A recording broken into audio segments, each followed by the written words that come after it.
It is a quiet evening. The world outside seems calm, and the only sound I hear is the soft scratching of my pen as I hold a notebook in my hands. I am alone in my room, but I am not lonely. Why? Because inside me there is a dream, and this dream keeps me company. It is not just any dream, it is the dream of learning English. I tell myself, I want to speak English. I want to speak it well.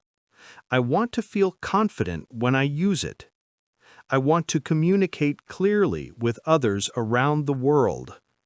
But then reality hits me. I do not have a teacher. I do not go to a school or a language center. I have no classroom, no lessons, no classmates. Even worse, I do not have friends who can practice English with me. There is no one to guide me, no one to correct me, no one to encourage me. And yet, despite all these missing pieces, I believe something deep inside. I can still do it. I can still learn English right here, from my own room. I can do it alone. Every day I remind myself of one thing. I will not give up.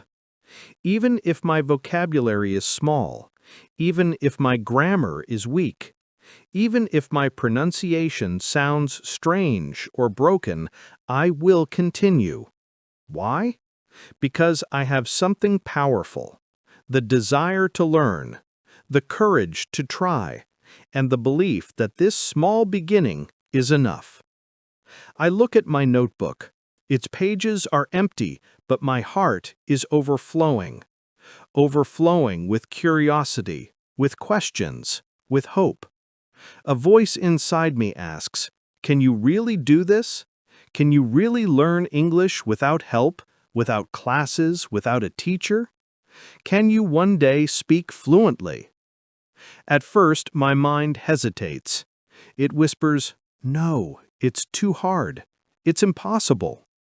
But my heart answers strongly, yes, you can. You must try. You owe it to your dream. And so I begin. If you feel the same, if you also have the dream of learning English on your own, then my story is also your story. Stay with me. I will share everything I did, step by step. You will see that it is possible. You will see that learning English is not about where you study or who teaches you. It is about how much you want it and how much you practice with courage. You don't need a classroom to be fluent. You don't need an expensive teacher or big, heavy books. You just need a small start and a strong heart. You can begin right now, from your bedroom, from your quiet space, with only yourself as your partner. So let's start together. You are not alone. I am here with you. Chapter 1. My first day speaking English alone. The next morning arrives. The sun shines outside, but inside my chest, I feel heavy. My heart beats with nervousness.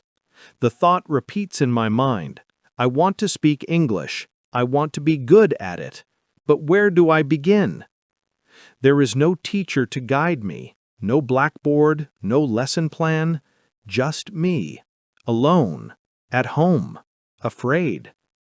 I look around my room. It is silent, almost too silent. I sit on my bed and whisper to myself, can I really learn English like this? Can I really teach myself a language? My mind tells me, no, it's too hard. It's impossible. But my heart pushes back. Try. Just try. That is enough. So I begin, slowly, carefully. I look at my table. I say, this is a table. I look at my chair, and I say, this is a chair. I look at my window, and I say, this is a window. The words are simple, almost childish, but when I speak them, I feel something. It feels strange at first, My voice is quiet, almost shy, but I continue. I walk to the kitchen. I see a cup. I say, "This is a cup." I see a spoon. I say, "This is a spoon." I see a plate. I say, "This is a plate." I start to talk to everything around me as if each object were my friend. I give names to the world. I make my surroundings alive with English words. Then I do something even braver. I stand in front of the mirror. I look at my reflection, at my own face. I smile and say, "Hello, how are you?" I laugh a little. It feels silly, like playing a game with myself, but it also feels good. I ask my reflection, "What is your name?" Then I answer myself, "My name is Sam." I continue, "Nice to meet you." My reflection replies, "Nice to meet you too." This becomes my very first English conversation, and I have it with myself. Later, I sit down again and open my notebook and write down some new words. Then I read them aloud again and again. My pronunciation is not perfect. My voice shakes. But it is my voice. It is my English. And that matters. I make many mistakes. Sometimes I forget the word. Sometimes I say it wrong. But I do not stop. I continue because I know something important. Mistakes are not failures. They are signs of learning. When you first speak English alone, it feels strange. You feel shy. You feel embarrassed, even though nobody is watching. But each word you say is a victory. Each sentence is a step forward. Soon, I begin to use English for daily activities. When I brush my teeth, I say, "I brush my teeth." When I boil water, I say, "I boil water." When I pour tea, I say, "I pour tea." My life itself becomes a story in English. The best part? I can speak slowly. I can repeat as many times as I like. Nobody laughs at me. Nobody corrects me. I feel safe. I feel free. I feel like I am building something new inside me, a stronger version of myself. And I realize something powerful. Real confidence does not begin on a stage, in front of people. Real confidence begins in your room. When you speak, even though you are afraid. It begins when you use your voice, even when no one is listening. That first day, I did not learn many words. I did not learn grammar rules, but I learned something much more important.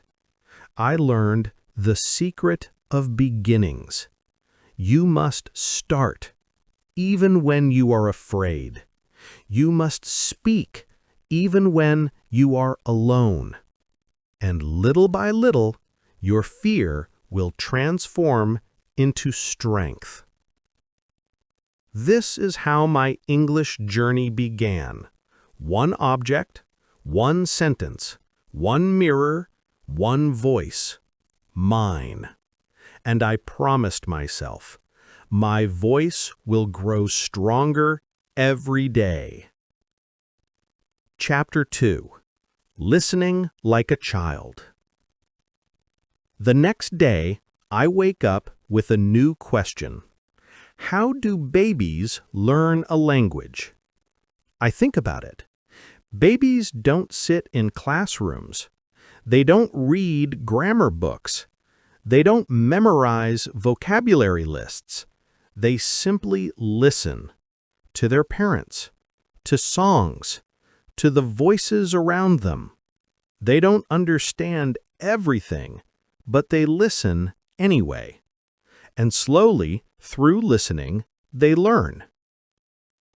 So I decide to copy them. I will learn English like a child by listening. I don't need to understand every word. I just need to let the sounds enter my ears. I need to train my ears to recognize English, to feel its rhythm, to hear its music. I take my phone and search for English podcasts for beginners. I find one called Slow English Stories. The voice is slow, clear, and kind.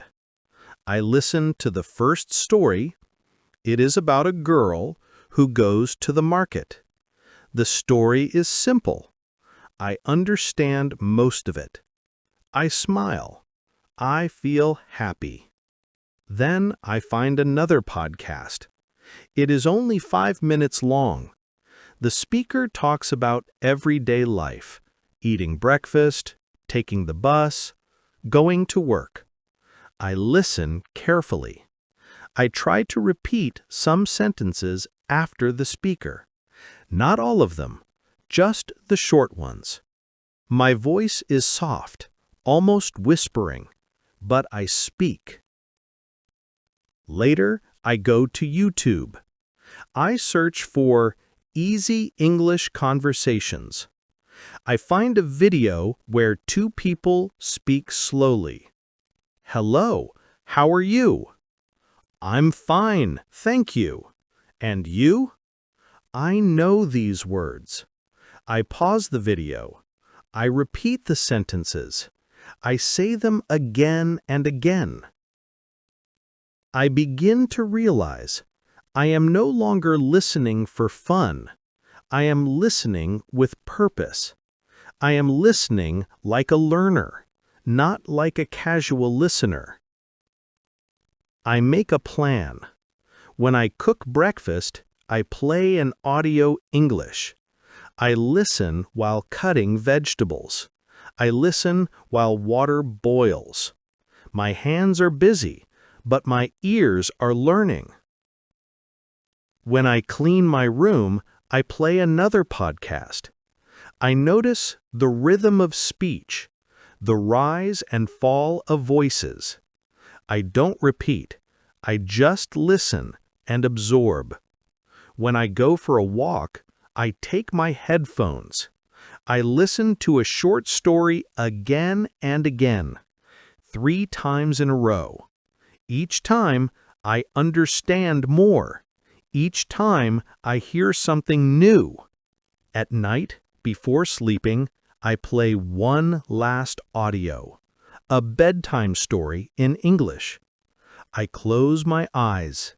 I don't understand every word, but the voice is calm. The words are soft. My brain listens. My heart listens. I fall asleep with English in my ears. Day by day, listening becomes my habit. I don't force myself to memorize. I don't stress over grammar. I just listen, like a child. Slowly, something magical happens. I start to think in English. I start to hear English inside my mind, even when no audio is playing. And I learn the second secret of English. If you want to speak well, you must first listen well. Listening is not passive. It is powerful. Your ears are your first teachers. Train them. Trust them. Chapter 3. Reading That Changed My Life. One rainy afternoon, I sit by the window with a cup of tea. I remember something a teacher once told me. Reading is the secret to learning fast. I decide to test this advice. I search on my phone for easy English stories for beginners. I find one called A Day in the Park. The sentences are short. Tom wakes up. He eats breakfast. He goes to the park. I know almost all the words. I start reading out loud. slowly and clearly. To my surprise, it is not difficult. I can do this. I finish the story in 5 minutes. I read it again. This time I understand more. I read it a third time. My reading is faster. My voice is smoother. My eyes move quicker. I smile. I am not just reading words, I am living inside the story. From that day, I promise myself to read every day. Not long books, not difficult texts, just easy English stories for 10 or 15 minutes. The goal is not to finish quickly, but to enjoy the process. The next day, I read a story about a girl and her cat. Then another story about two friends who go shopping. The vocabulary is simple, but the stories are alive. I feel connected. I feel like I am learning something real. And I notice something powerful. Words keep repeating. I see walk in many stories. He walks to school. She walks to the shop. They walk together. Each time I see it, the word grows stronger in my memory. I don't need to memorize lists. Repetition in stories teaches me naturally. This is the power of reading. You learn words in context. You don't just memorize. You feel how words live inside sentences. You see how native speakers use them. Sometimes I find a new word. I check the dictionary, read the meaning, and then continue reading. I don't stress over it. If the word appears again, I'll understand it better. Reading also helps my speaking. When I read more, I speak more easily. My sentences come faster. I stop translating in my head. I think in English because I read in English. After 1 week, I feel more confident. I read stories like I am watching movies in my head. English no longer feels like a stranger, it feels like a friend. And I discovered the third secret of English. Reading is not about finishing books. It is about building a world of English inside you. If you read daily, even for 10 minutes, English will slowly become part of your life. Chapter 4. Shadowing without fear. It's evening, and the house is quiet. I sit with my phone and open a short English audio. The speaker's voice is steady and clear. She says, "My name is Emily. I live in New York." I pause the audio and repeat. "My name is Emily. I live in New York." I play it again and try to copy her rhythm, her speed, and even the way she moves from one word to the next. This is my first real attempt at shadowing. I discovered shadowing in a video online. The idea is simple. You listen to a sentence and repeat it immediately, like a shadow that follows a person. You copy what you hear: words, stress, tone, and the natural flow. At first, it feels awkward. I'm not sure if I sound strange. I worry that I might be saying the words wrong. But I remember, no one is watching. I am safe here. This is my practice zone. I choose a 1-minute clip about daily routines. The speaker says, "I wake up at 7 a.m. I pause and repeat, "I wake up at 7 a.m. Next she says, "I drink coffee in the kitchen." I pause and say it too. I do this line by line, not trying to be fast, only trying to be accurate. After a few minutes, something changes. My voice feels smoother. My mouth gets used to the English sounds. The long, difficult words become easier to say. I don't push. I don't rush. I just keep copying sentence by sentence. Shadowing is a bit like practicing a musical instrument. You don't try to play the whole song at once. You take a small part, repeat it, and fix the weak spots. That's exactly what shadowing does for speaking. It trains your ear to hear the details, and it trains your mouth to move correctly. You learn rhythm. You learn stress. You see how native speakers connect words. It's not about grammar rules. It's about sound and flow. To make it work, I set a small plan.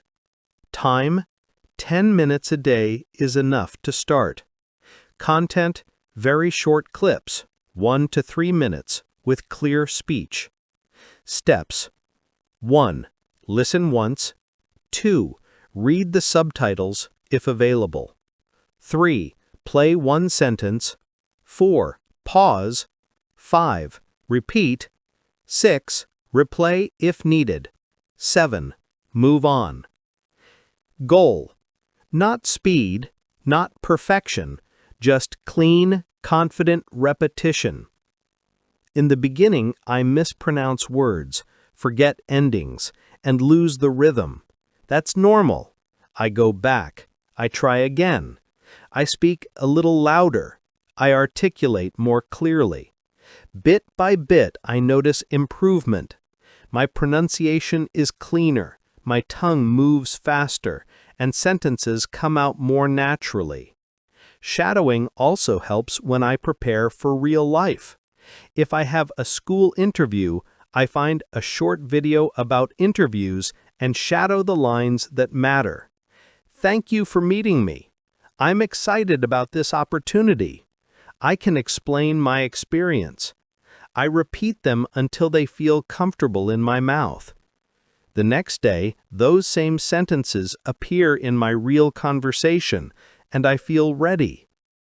What I love most about shadowing is its simplicity. I don't need a partner. I don't need a class.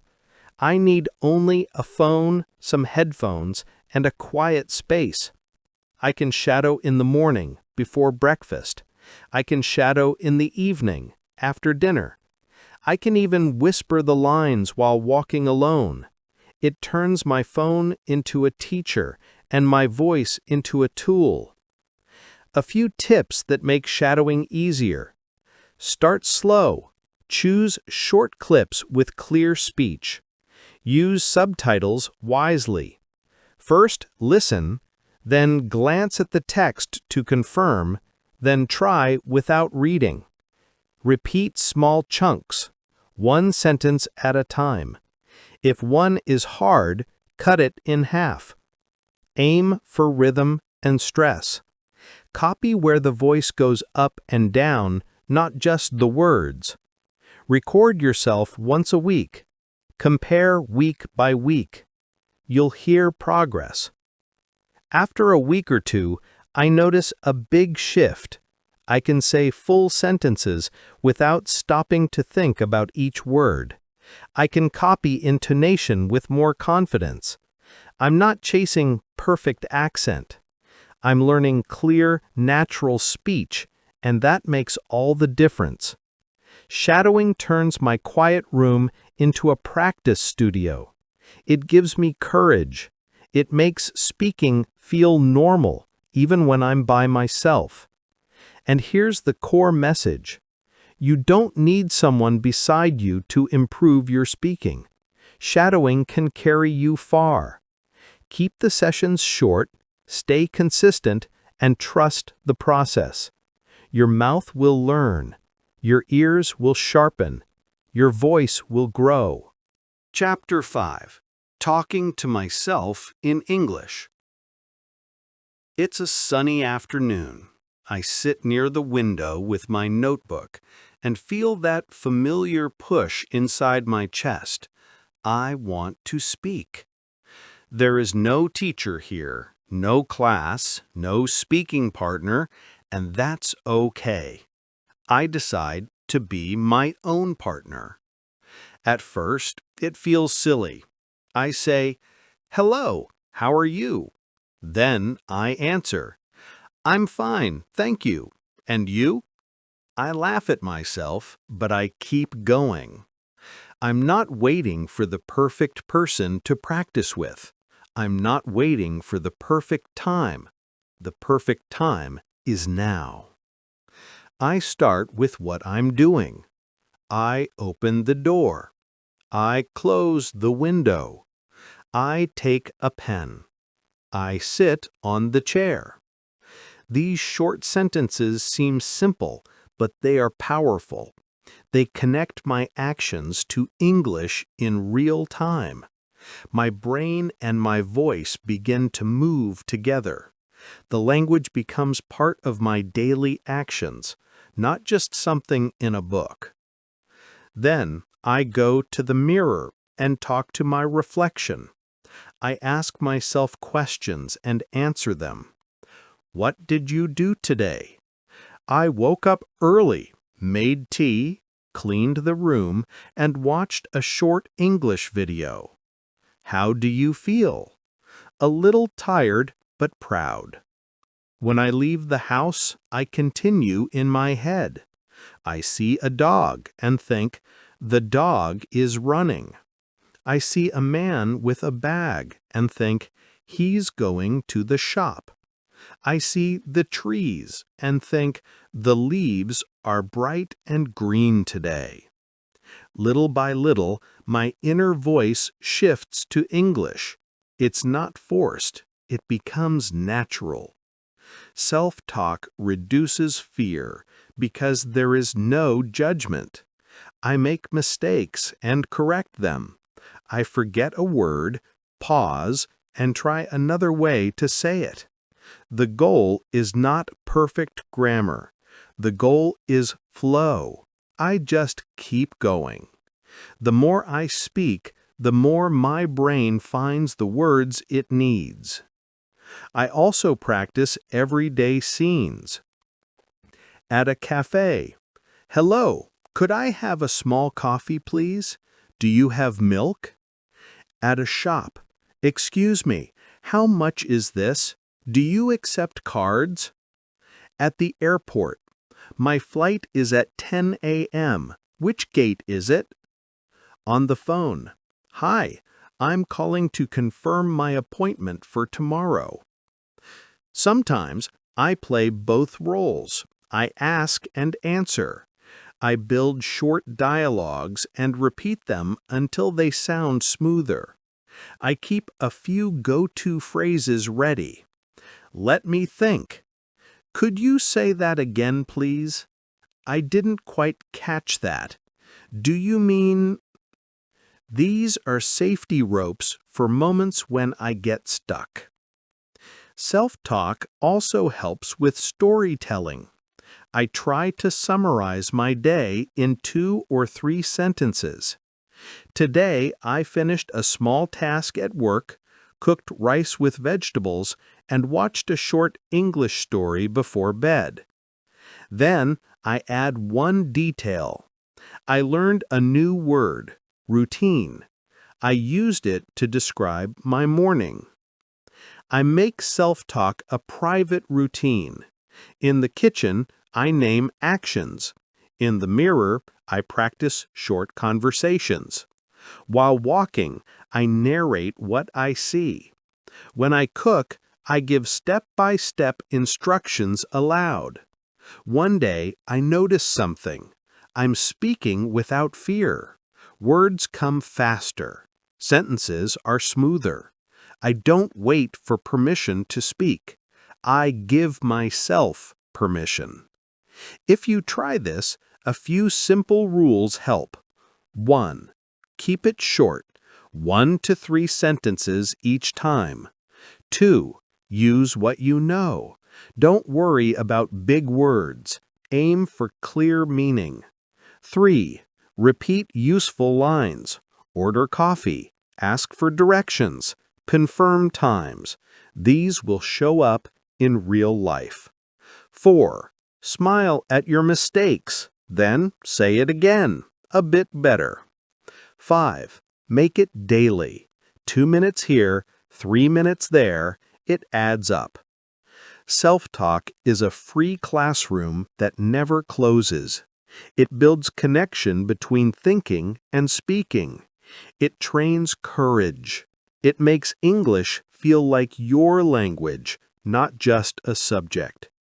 And it starts with one simple habit.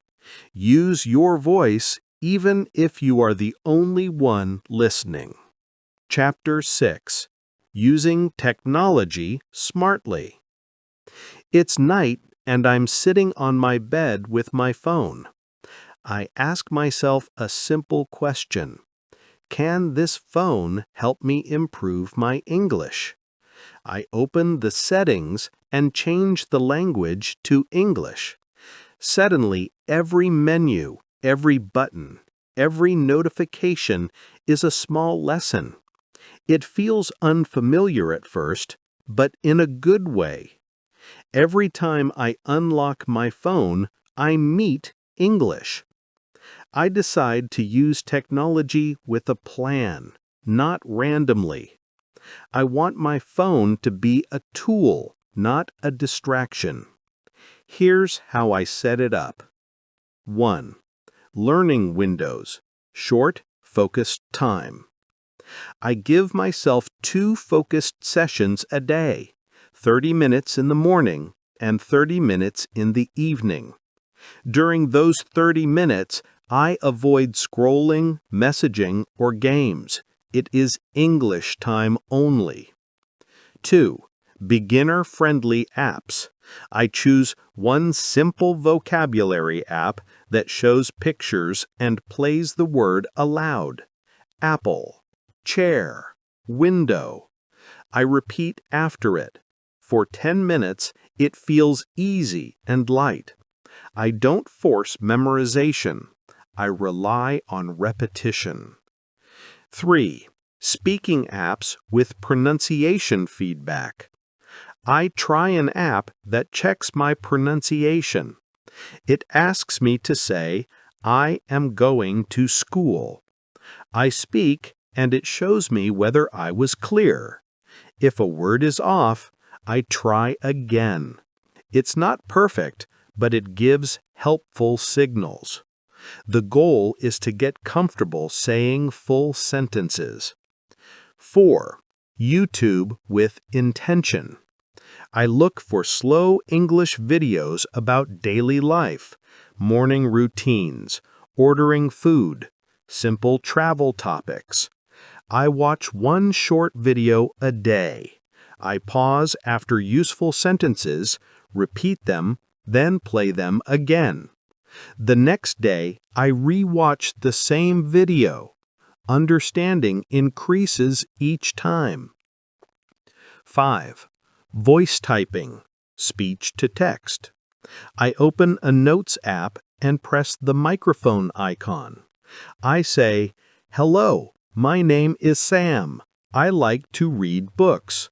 The phone converts my speech into text. If it writes the wrong word, I know my pronunciation needs work. I try again until the note matches what I said. It's a quick way to train clarity. 6. A good dictionary. I install a reliable dictionary app. When I read a story and see a new word, I check it quickly and then keep reading. I don't make long lists. If that word appears again, it will stick. 7. Translate carefully. I use translate tools sparingly, only when a word truly blocks understanding. I listen to the pronunciation in the translator, repeat it once or twice, and move on. I don't get stuck comparing languages. My goal is to stay in English. 8. Subtitles and songs. For movies or short shows, I start with English subtitles. First watch with subtitles. Second watch, try without them. Then check again. For songs, I read the lyrics and sing along. It teaches rhythm and natural stress. It's fun, so I stick with it. 9. Voice assistants. I ask practical questions in English. What's the weather today? Set a reminder for 7 p.m. How do you spell discipline? It feels small, but it turns English into a useful tool I touch every day. 10. Protecting attention. I remove distracting apps from my home screen. I add shortcuts to my reading site, podcast app, and dictionary. I want English to be one tap away.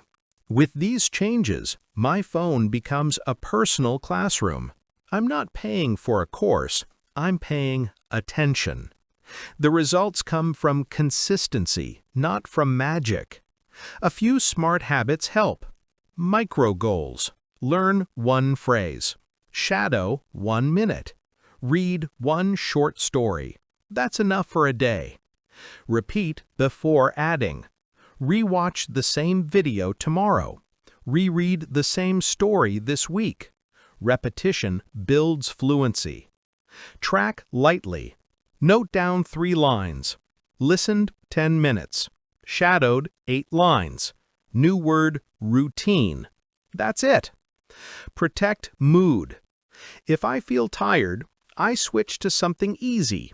A slow story, a nursery rhyme, or labeling items in the room. Soon, I begin to notice changes.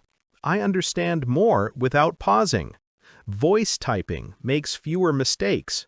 I can repeat sentences with better rhythm. The phone is no longer a time killer. It's a quiet, reliable teacher that fits in my pocket. Chapter 7. Creating English Habits at Home. It's early morning. The house is still. I reach for my phone and read one short English paragraph. Then I say it out loud. This takes 5 minutes, but it sets the tone for the day. I've already used English. I'm awake in the language. I've learned something important. You don't need long study sessions to improve. You need small, repeatable habits. When you do a small action every day, it becomes automatic. You don't have to decide, you just do it. Here's how I build a routine that fits inside a normal day. Morning, 5 to 10 minutes. Read one short paragraph from an easy story. Say it out loud once. Shadow 2 lines from a simple video. This wakes up the voice and warms up the ears. It's like stretching before a workout, gentle but effective. Kitchen habit. Every time I enter the kitchen, I play a short audio in English. I don't force myself to repeat, just listen while boiling water or making tea. My brain gets used to English sounds in a relaxed way. Mirror minute. After brushing my teeth, I face the mirror and say 3 simple lines. Good morning. Today I will study and learn one new word. I will try and not give up. It's short, but it signals to my brain English is part of this day. Walking habit. When I walk outside, I think simple English sentences. The sky is clear. A red car is moving fast. The shop is opening now. This keeps English active with 0 extra time. Evening, 10 to 15 minutes.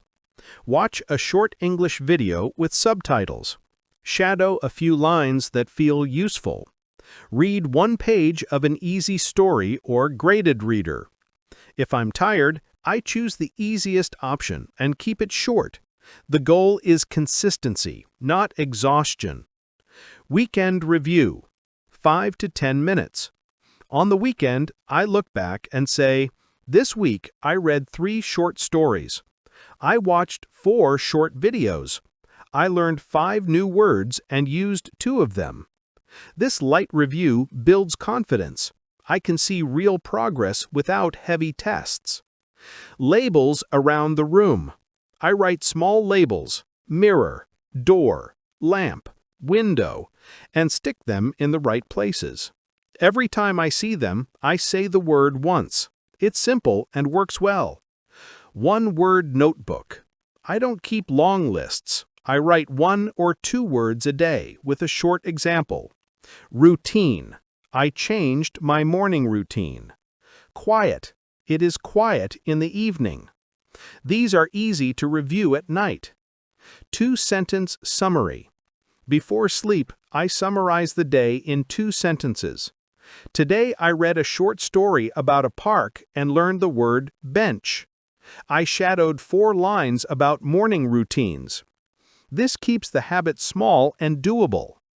On some days, I don't feel like practicing. Maybe I'm tired or busy. My rule helps. Do just 5 minutes. If I still don't want to continue, I stop. But most of the time, once I start, I do a bit more. This is the power of habits. They carry you when motivation is low. A few guiding ideas that make habits stick are: tie English to something you already do. After brushing teeth, mirror talk. In the kitchen, audio. Before bed, 2-sentence summary. Make it visible. Keep your book on the table. Put your headphones near the mug. Create English corners around your home. Keep it light. If you feel pressure, make the task smaller. Even 1 sentence counts. Celebrate tiny wins. A tick mark on a calendar. A short note. Done. It's simple, but it builds momentum. After a few weeks, something interesting happens. English stops feeling like a subject. It becomes part of life, like tea, like walking, like washing dishes. I don't wait for a perfect time to study. I live with the language a little each day. When English is a habit, fluency grows quietly. You won't notice it every day, but others will. You'll surprise yourself with a sentence that comes out clean, a phrase you didn't know you knew, or a moment when you understand without thinking. That's the result of small, steady steps. And here's the heart of this chapter. You don't need more hours, you need more days. 5 minutes daily beats 1 hour once a week. Build a routine you can keep, not a plan that looks impressive but collapses after 3 days. Start with one habit, then add another. Let English become your morning friend and your evening companion. It's not about working harder, it's about showing up gently every day. Chapter 8. Learning never stops at home.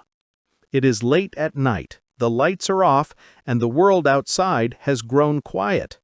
I lie in bed, thinking back over my day. I smile softly to myself. Today, I read a short story in English. I watched a short video with subtitles. I stood in front of the mirror and practiced speaking, and I wrote down 1 new word in my notebook. It was not a dramatic day. I did not study for hours. I did not finish a whole book, but it was a good day. Why? Because I moved 1 step forward. I practiced, I grew, and I made English a part of my life. I remember a time, not long ago, when I didn't believe this was possible. I used to think I needed a teacher to guide me, a classroom with desks and a blackboard, a perfect plan laid out from beginning to end. I thought learning English at home was a dream that could never become real. But now, lying here, I know the truth. Learning never stops at home. In fact, home is where it truly begins. Over the past few weeks, I've noticed something amazing. My pronunciation is better. I can say words that once felt impossible. My sentences are smoother. They come out with less hesitation. When I listen to English, I catch more words, more patterns. When I speak, I feel less nervous. And all of this happened right here, in my room, with no teacher beside me. How did I do it?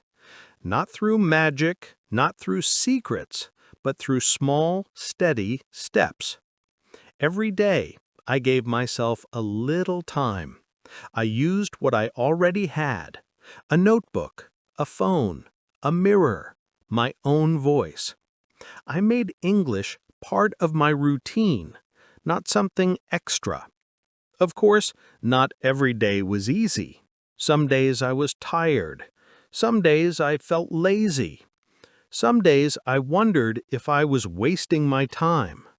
But on those days, I reminded myself, just 5 minutes, just one small thing. And when I did that one small thing, listened to one short story, spoke one short sentence, I felt better. I kept the chain alive. That is how progress was made. Learning at home teaches you something powerful. You are both the student and the teacher. You decide what to study. You choose when to study. You control how to study. This freedom is not always easy, but it gives you strength. You no longer wait for others to push you. You push yourself. I keep a small notebook by my side. Every day, I write 1 or 2 words. At night, I look at them. I don't stress. I don't force myself to memorize them. I trust that my brain will remember them naturally through use. Sometimes I record my voice. I talk for 1 minute about my day. Then I play it back. At first, I hear mistakes. My voice sounds strange. But then I also hear something else: growth. Each week, my recordings show me that I'm moving forward, even if slowly. I still practice shadowing, repeating after speakers. I still read easy stories. I still watch short, simple videos. I still talk to myself. I still think in English when I cook, when I walk, even when I rest. Everything becomes practice. My home is no longer just a home. It is turned into a living classroom. And the best part? I don't need to impress anyone. I don't need to take an exam right now. I don't need to be perfect. My only job is to continue, because learning never ends. It is not a finish line.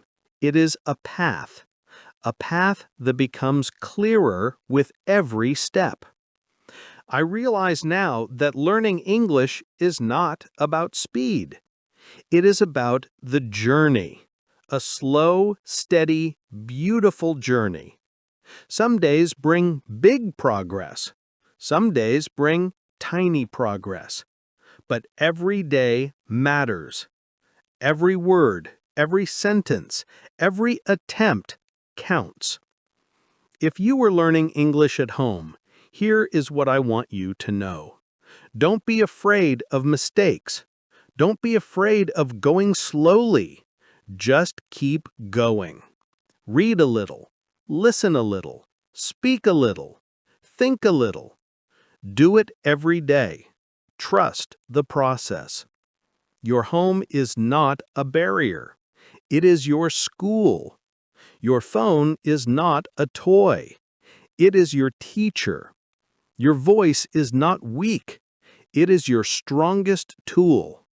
And your dream is not foolish. It is your light. I know because I was once in your place. I began with silence, with fear, with doubt. I thought it was impossible.